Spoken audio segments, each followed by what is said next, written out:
আসসালামু আলাইকুম এভরিওয়ান, কেমন আছেন সবাই?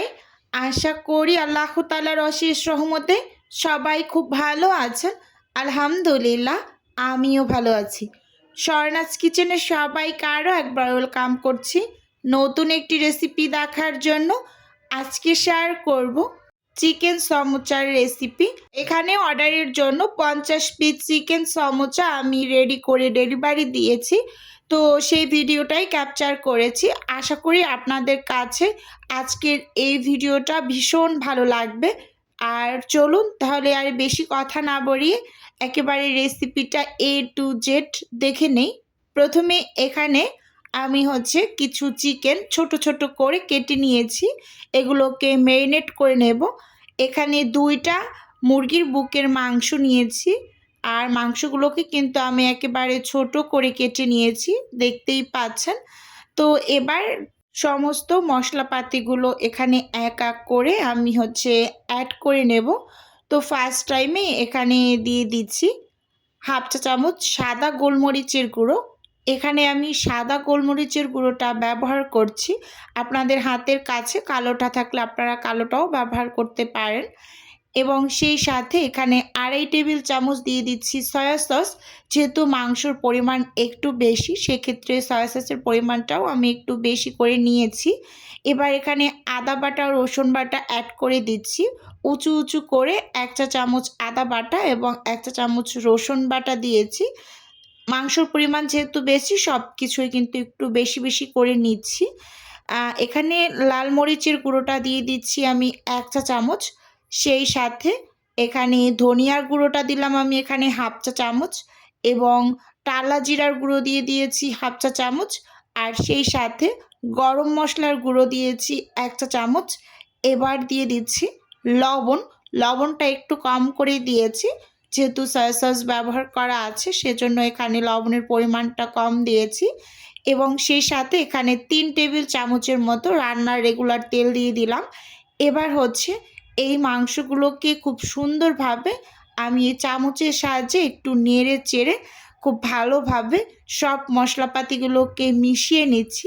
অবশ্যই এই কাজটা আপনারা হাত দিয়েও করে নিতে পারেন, যেহেতু আমি অর্ডারের জন্য সমোচাগুলোকে রেডি করব, তো আমি কিন্তু হাতটা একটু কম লাগানোর চেষ্টা করছি। তো আর চামচ দিয়েই কাজগুলো করে নিচ্ছি যতটুকু পারছি। এই যে দেখতেই পাচ্ছেন খুব সুন্দরভাবে কিন্তু এখানে ম্যারিনেট করে নিয়েছি। এবার আমি এগুলোকে অফ স্কিনে রান্না করে নেব। আমার হাতের সময় কম আছে, তাই রেস্টে আর রাখিনি, একেবারে অফ স্কিনে মাংসগুলোকে খুব সুন্দরভাবে রান্না করে নিয়েছি। আর এপাশে আমি সমোচার জন্য ডোটা তৈরি করে নিচ্ছি, শিট বানিয়ে নেব। তো এখানে মেজারমেন্ট কাপ দিয়ে মেপে আমি 6.5 কাপ ময়দা নিয়েছি। যেহেতু এখানে আমি 50 পিস সমোচা তৈরি করব, তো যেহেতু মাঝে মাঝেই আমি তৈরি করি, তো আমার আইডিয়া আছে। তো 6.5 কাপে কিন্তু আমি 50 পিস সমোচা তৈরি করে নিতে পারবো। এখানে অনেকগুলো শিট তৈরি করা যাবে, তো এজন্য আমি আইডিয়াটা বুঝতে পারছি, তো একেবারেই করে নিচ্ছি। এখন এখানে এই যে স্বাদ মতো লবণ দিয়ে দিলাম। তো লবণটা দিয়ে এখন এই শুকনো অবস্থায় হাত দিয়ে সব কিছুকে একটু মিশিয়ে নিচ্ছি। তো এখানে এখন অ্যাড করে দিচ্ছি তেলের পরিমাণটা এখানে আমি অ্যাড করেছি 1/3 কাপের একটু বেশি হবে। এবার সব কিছু হাত দিয়ে খুব ভালোভাবে একটু মিশিয়ে নিচ্ছি, তেলের সাথে ময়দাটাকে একেবারে ঘষে ঘষে ভালোভাবে ময়াম দিয়ে নিচ্ছি। স্কিনে ভালোভাবে লক্ষ্য করলেই কিন্তু বুঝতে পারবেন। আর এই ময়াম দেওয়ার কাজটা কিন্তু অবশ্যই খুব ভালোভাবে করে নিতে হবে। যখন আমরা শিটগুলো বানিয়ে একটার থেকে একটা আলাদা করব, তো সেক্ষেত্রে যদি ময়ামটা ভালোভাবে দেওয়া হয় খুব তাড়াতাড়ি ইজিলি খুলে যাবে। এজন্য ময়ামটা একদম ভালোভাবে দিয়ে নেবেন। এই যে দেখুন খুব সুন্দরভাবে ময়াম করা হয়েছে ময়দাগুলো। তো এবার কিন্তু আমি অল্প অল্প করে পানি অ্যাড করে ডো রেডি করে নেব। আর সমোচার ডোটা কিন্তু অনেকটা শক্ত করে মেখে নেওয়া হয় না, পরোটার ডো যেরকম আমরা তৈরি করি ঠিক ওই রকম একটা ডো রেডি করে নেবেন। এই যে দেখুন কথা বলতে বলতে এখানে কিন্তু আমি খুব সুন্দরভাবে ডোটাকে তৈরি করে নিয়েছি।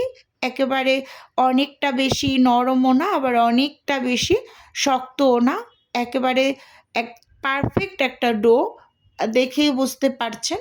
এখন আমি উপরে কিছুটা পরিমাণ তেল দিয়ে ঢাকনা দিয়ে ঢেকে আমি হচ্ছে ডোটাকে প্রায় আধা ঘন্টার মতো হচ্ছে রেস্টে রেখে দিয়েছি। তো এই আধা ঘন্টা পর আমি অফ স্ক্রিনে এরকম ছোট ছোট করে লেচি বের করে নিয়েছি। এখানে আমি বেশ অনেকগুলো লেচি বের করে নিয়েছি। তো এবার হচ্ছে লেচিগুলোকে আমি সাইডে রেখে এখান থেকে ছোট ছোট করে রুটি তৈরি করে তারপর হচ্ছে শিটগুলোকে বানিয়ে নেব। এখানে আমি কিন্তু মোট ৫৬ পিচের মতো হচ্ছে সমোচা তৈরি করে নিয়েছি। যেই ডোগুলো হয়েছে এই ডো থেকে আমি শিট বের করে অনেকগুলো ডো হয়েছে। তো এই যে দেখুন এরকম ছোট ছোট করে কিন্তু আমি হচ্ছে রুটি তৈরি করে তারপর কিন্তু একসাথে ৪টা রুটি বানিয়ে একটার উপর একটা করে তারপর বেলে নেব। এভাবে কিন্তু সমোচার শিট তৈরি করা হয়। এই যে দেখুন আমার ৪টা রুটি বেলে নেওয়া হয়েছে। এবার একটা রুটি নিয়েছি, ভালোভাবে লক্ষ্য করুন। এর উপর আমি এই যে কিছুটা পরিমাণ তেল দিয়ে দিলাম, দিয়ে রুটিটার চারপাশে খুব ভালোভাবে লাগিয়ে দিয়েছি। তো এবার হচ্ছে এখানে শুকনো ময়দা ছিটিয়ে এর উপর আমি আরেকটা রুটি দিয়ে দিচ্ছি। এই যে এর উপর আবার আমি কিছুটা পরিমাণ তেল দিয়ে দিচ্ছি। এখন আবার আমি কিছুটা পরিমাণ শুকনো ময়দা ছিটিয়ে তো আরেকটা রুটি বসিয়ে দেব। এভাবে করে কিন্তু একটার উপর একটা রুটি দিয়ে তারপর মানে একসাথে হচ্ছে বেলে নেব। আর সমোসার শিট কিন্তু এভাবেই তৈরি করা হয়। আমি কিন্তু একেবারে সহজভাবে আপনাদের সাথে শেয়ার করছি। আশা করি এই ভিডিওটা যদি কেউ একদম ফলো করে তৈরি করেন, ইনশাআল্লাহ একেবারে পারফেক্টলি তৈরি করতে পারবেন। এই যে দেখুন এখন কিন্তু কিছুটা পরিমাণ শুকনো ময়দা ছিটিয়ে নিয়েছি। এপিস ওপিস ২ পিসে এরকম উল্টে পাল্টে বেলে নেবেন, না হয় কিন্তু এক পাশ বেলে নিলে নিচের যে রুটিটা থাকবে অপর পাশের ওইটা কিন্তু ছোট থাকবে। তো সেক্ষেত্রে যে আমি আপনাদের দেখিয়ে দিয়েছি এরকম উল্টে পাল্টে ২ পাশেই খুব সুন্দরভাবে সমান করে হচ্ছে বেলে নেবেন। এমনভাবে বেলে নেবেন না যে এক পাশে একটু মোটা আছে বা আর এক পাশ যে একেবারে পাতলা করে বেলে নেবেন, এরকম না। মানে সব সাইডগুলো যাতে খুব সুন্দরভাবে মানে সমান হয়, এদিকে একটু খেয়াল রাখবেন। এই যে দেখুন এখানে পাতলা করে মানে রুটি বেলে নিয়েছি যথাসম্ভব। তো এখন হচ্ছে আমি অফ স্ক্রিনে এগুলোকে মানে ছেঁকে আলাদা করে নিয়েছি। এই যে দেখুন সবগুলো কিন্তু এরকম বানিয়ে নিয়েছি আর এগুলো কিন্তু ছেঁকে নিয়েছি। আর এই অংশটুকু কিন্তু আমি ক্যামেরা বন্দি করিনি, মানে ক্যাপচার করিনি। কারণ হচ্ছে মানে বারবার ক্যামেরা অন করে কাজ করতে অনেকটা বেশি কষ্ট হয়। যেহেতু একেবারে ইমার্জেন্সি ওয়েতে আমার এই ডেলিভারিটা দেওয়া লাগছে। তো সেক্ষেত্রে আমার কাজের পরিমাণ অনেক বেশি ছিল। তো হুটহাট করে এত কাজ একসাথে মানে করা যায় না। আমি যেহেতু একটু সময় নিয়ে কাজ করি আর এই ডেলিভারিটা আমার একেবারে মানে ইমার্জেন্সি ছিল আমার রিপিট এক কাস্টমারের। তো সেজন্য দেওয়া লাগছে, অনেক কষ্ট হয়েছে। তো দেখুন এখানে কিন্তু আমি খুব সুন্দরভাবে এই যে সমোসার শিটগুলোকে কেটে নিয়েছি। আমি যেহেতু অনেকগুলো শিট রেডি করেছি আর ২ বারে কেটে নিয়েছি। একবারে যদি কেটে নিতে যাই তাহলে কিন্তু মানে নষ্ট হয়ে যাবে। তো সুন্দরভাবে কেটে নিতে পারবো না। তাই আমি ২ বারে কেটে নিয়েছি। এই যে দেখুন এভাবে করে আমি হচ্ছে সমোচা মানে বানিয়ে নেব। একটু ভাঁজটা দেখে নিলাম যে ঠিক আছে কিনা, একেবারে পারফেক্টলি ঠিক আছে। এই সাইডের অংশগুলো কিন্তু আমি হচ্ছে পুরের ভিতরে ব্যবহার করব। এই যে বাকিগুলোও কিন্তু অফ স্ক্রিনে আমি কেটে নিয়েছি। এই যে দেখুন কতগুলো আমার শিট তৈরি হয়েছে। এই সব শিটগুলো দিয়ে কিন্তু আমি হচ্ছে সমোচা বানিয়ে নেব। এই শিটগুলো আপনারা কিন্তু এই অবস্থায় মানে ফ্রোজেনও করতে পারবেন। খুব সুন্দরভাবে এয়ারটাইট বক্সের ভিতরে রেখে দিতে পারবেন। এখানে আমি হচ্ছে পুরটা রেডি করে নেব। চুলোতে একটা প্যান বসিয়ে দিয়েছি আর পরিমাণ মতো তেল দিয়ে দিলাম। তেলটাকে ভালোভাবে একটু গরম করে নেব, মানে একটু নেড়েচেড়ে নিয়েছি মানে কড়াইয়ের চারপাশে যাতে লাগে। তো সেজন্য কাজটা একটু করে নিয়েছি। এখন এখানে আমি একটু বেশি করে পেঁয়াজ কুচি দিয়ে দিচ্ছি। পেঁয়াজের পরিমাণটা সবসময় একটু সমোচাতে বেশি লাগে।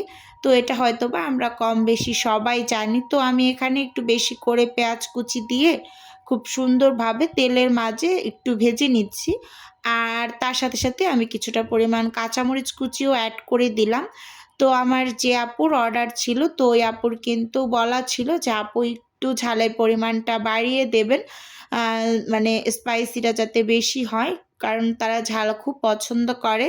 তো সেজন্য আমি চেষ্টা করেছি ঝালটা একটু বাড়িয়ে দেওয়ার জন্য। তো যে যেরকম চায় আমি চাই তার মতো করে একটু করার চেষ্টা করি। কতটুকু পারি আসলে জানি না, কিন্তু ইনশাল্লাহ খুব ভালো ভালো রিভিউ পাই আপুদের কাছ থেকে।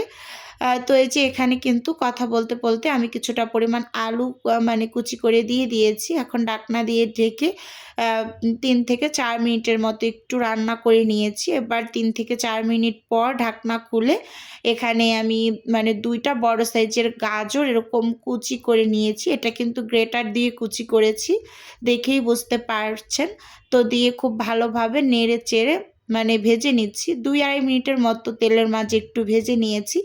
যেহেতু গ্রেটার দিয়ে গ্রেট করা ছিল গাজরটা, তো এগুলো কিন্তু সেদ্ধ হতে অনেকটা বেশি সময় লাগে না, একেবারে 1-1.5 মিনিটের মতো একেবারে নেতিয়ে যায়। এই যে দেখতেই পাচ্ছেন খুব সুন্দরভাবে একটু তেলের মাঝে ভাজা ভাজা করে নিয়েছি, আর অলরেডি অনেকটা ভাজা ভাজা হয়ে গিয়েছে।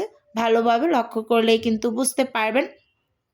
তো এই পর্যায়ে এখানে আমি সেই সেদ্ধ করা মাংসগুলো দিয়ে দিচ্ছি, আর এগুলো কিন্তু আমি অফ স্ক্রিনে করে নিয়েছিলাম, একদম ভিডিওর প্রথমে দেখিয়েছি। এগুলো আমি মেরিনেট করে নিয়েছি, বলেছিলাম অফ স্ক্রিনে করে নেব, আর এই কাজটা কিন্তু অফ স্ক্রিনেই আমি করে নিয়েছি। তো খুব সুন্দরভাবে কিন্তু নেড়ে চেড়ে এই যে মিশিয়ে নিলাম। দেখুন এখন কিন্তু সব কিছু একসাথে খুব ভালোভাবে মেশানো হয়ে গিয়েছে। তো একটু নেড়ে চেড়ে নিচ্ছি, আর এপাশ থেকে চুলোর আঁচটাকেও একটু কমিয়ে রাখছি, কারণ হচ্ছে নিচ থেকে ধরে যাওয়ার একটা পসিবিলিটি থাকে ঠিক এই সময়টায়। কারণ হচ্ছে সব কিছু যেহেতু মশলা দিয়ে রেডি করা হয়েছে, তো আবার গাজরটা যেহেতু গ্রেট করা, তো লেগে লেগে যেতে চায়, তো সেক্ষেত্রে একদম চুলোর আঁচটাকে লো করে কাজগুলো করে নিচ্ছি। আর এখানে আমি একটা স্বাদে ম্যাজিক মশলাও অ্যাড করে দিয়েছি, দিয়ে খুব ভালোভাবে একটু নেড়ে চেড়ে মিশিয়ে নিয়েছি। এই পর্যায়ে এখানে আমি টমেটো কেচাপ দিয়ে দিলাম, 1.5 টেবিল চামচের মতো হবে, আন্দাজ করে বললাম। তো খুব সুন্দরভাবে নেড়ে চেড়ে যে মিশিয়ে তারপর কিন্তু এখানে আমি যে সমোচা কাটার সময় চারপাশের যে বাড়তি অংশটা ছিল সেগুলো কিন্তু অফ স্ক্রিনে আমি ভেজে তারপর হচ্ছে গুঁড়ো করে নিয়েছি, তো এগুলো দিয়ে দিলাম। এই যে দেখুন এগুলো যে কি মজা লাগে খেতে, কি আর বলবো। আমি কিন্তু মাঝে মাঝে খালি খালি একটু ভেজে খেয়ে নেই, কারণ এটা চিপসের মতো লাগে আমার কাছে, তো খেতে খুব ভালো লাগে। এগুলো আমি দিয়ে দিয়েছি, দিয়ে এখন হচ্ছে ভালোভাবে সব কিছুকে একটু নেড়ে চেড়ে মিশিয়ে নিচ্ছি। এই জিনিসটা সমোচার ভিতরে দেওয়ার সাথে সাথেই মনে হয় সমোচার টেস্ট আসলে অনেক অংশে বেড়ে যায়। আপনারা এভাবে ট্রাই করতে পারেন। তো আমি কিন্তু অনেক আপুদের কাছ থেকে ভালো ভালো রিভিউ পেয়েছি। আমার কাস্টমার আপুরা তো সবসময় বলে সমোচাগুলো ভীষণ টেস্টি হয়, এবং আমি যে রেসিপি শেয়ার করি তো রেসিপি আপুরাও কমেন্টস করে যে আপু এইভাবে ট্রাই করেছি, মাশাআল্লাহ খুবই মজার হয়েছিল। তো আপনারা ও ট্রাই করতে পারেন, যারা যারা এখনও ট্রাই করেননি এভাবে করতে পারেন। পুর রেডি করে তারপর সমোচা বানিয়ে খেয়ে দেখবেন ভীষণ ভীষণ মজার হয় এই সমোচাগুলো। তো খুব সুন্দরভাবে নেড়ে চেড়ে এখানে একটু ধনিয়া পাতা কুচি আর একটু কাঁচামরিচ কুচি দিয়ে এই যে এখন নামিয়ে নিচ্ছি, একেবারে পুরটা রেডি। তো পুর ঠান্ডা হয়ে যাওয়ার পর এখানে এই যে সমোচাগুলোকে আমি তৈরি করে নিচ্ছি। প্রথমে একটা শিট নিয়ে এক সাইডে আমি কিছুটা পরিমাণ এই যে আঠা লাগিয়ে তারপর এখন পুর ভরে আমি শেপগুলো দিয়ে নিচ্ছি। তো ভিডিওর এই পর্যায়ে নিজের বিজনেসের একটু প্রচার করছি। আপনারা তো অনেকেই জানেন আমার ছোট্ট একটা ফ্রোজেন আইটেমের বিজনেস আছে। যদি কেউ কোনো টাইপের ফ্রোজেন খাবার অর্ডার করতে চান তাহলে স্ক্রিনে দেওয়া হোয়াটসঅ্যাপ নাম্বারে নক দিলেই কিন্তু আমি A to Z বলে দেব। আর যদি কেউ অর্ডারটি সরাসরি কনফার্ম করতে চান তাহলে স্ক্রিনে দেওয়া হোয়াটসঅ্যাপ নাম্বারে সরাসরি কল করে অর্ডারটি কনফার্ম করতে পারেন। শুধুমাত্র ঢাকা সিটির মাঝেই ক্যাশ অন ডেলিভারিতে প্রোডাক্ট দেওয়া হয়। আপনি হাতে পাওয়া পর আপনি মানে ডেলিভারি ম্যানের কাছে আপনার পেমেন্টটা করে দেবেন। কোনো টাইপের অগ্রিম পেমেন্ট বিকাশে নেওয়া হয় না। তো এই যে দেখতেই পাচ্ছেন খুব সুন্দরভাবে কিন্তু আমি হচ্ছে একটা সমোচা রেডি করে এখানে আরও একটা সমোচা রেডি করে নিচ্ছি। ঠিক এভাবে করেই আমি এক এক করে সব সমোচাগুলোকে বানিয়ে নিচ্ছি। আমার এই সমোচাগুলো তৈরি করতে বেশ অনেকটা সময় লেগেছে, 1 থেকে 1.5 ঘন্টার মতো সময় লেগেছে। আমি যেহেতু একা হাতে কাজ করি। এই যে দেখতেই পাচ্ছেন এখানে মোট 56 পিস সমোচা তৈরি করে নিয়েছি। 50 পিস আমার ডেলিভারিতে যাবে আর বাকি কয়েক পিস অবশিষ্ট থেকে যাবে। তো এই যে দেখুন এগুলো বানিয়ে নিয়েছি, এবার হচ্ছে ফ্রোজেন করতে দিয়ে দেব। তারপর ইনশাল্লাহ ডেলিভারিগুলোও করে দিয়েছি। তো এগুলো হচ্ছে আমার ডেলিভারিতে ছিল, তো দিয়ে দিয়েছি। যে দেখুন ফ্রোজেন করে আমি এখানে যে ডেলিভারি করে দিয়েছি। তো আজকের ভিডিও বন্ধুরা এ পর্যন্তই রাখছি। আল্লাহ হাফেজ, আসসালামু আলাইকুম।